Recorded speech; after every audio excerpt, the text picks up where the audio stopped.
This is the motor off of my Rikon 18-inch bandsaw. It lasted 18 years. There's a switch inside, I believe, that is not disconnecting the starter cap. So after it starts, it blows the starter cap. And rather than getting it fixed, I decided to do an upgrade.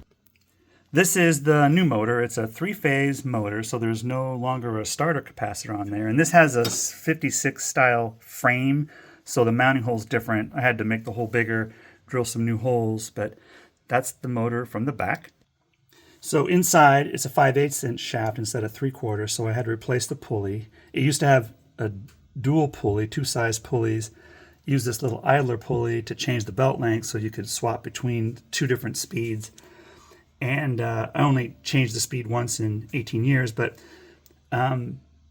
with a 3-phase motor, you have variable speed anyway. So I have 1 pulley, and I replaced the idler pulley with one that actually fits the belt. This uses an A belt, an A profile belt, but the pulley was much smaller than that, and it used to just go through V-belts like crazy. So I decided to spend 20 bucks at McMaster-Carr and get that fixed while I was at it. So to control the 3-phase motor, you need a frequency drive. Over on the side here, you'll see a big resistor. That's the braking resistor that allows it to take energy created by the motor when it's stopping to create DC voltage to help the motor stop faster. And you can tune how fast it stops from the VFD. So I have it set to come up to speed in 5 seconds. Nice and gentle. And when you shut it off, you'll see here it starts counting down the frequency to the motor, and the motor now comes to a stop in 10 seconds.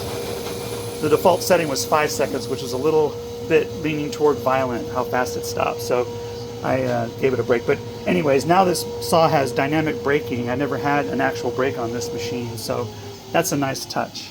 Now I have an infinitely variable machine. I can slow it way down if I'm cutting aluminum and brass, things like that, and then give it the beans when it's time to cut wood. So that's the new life breathed into my old bandsaw.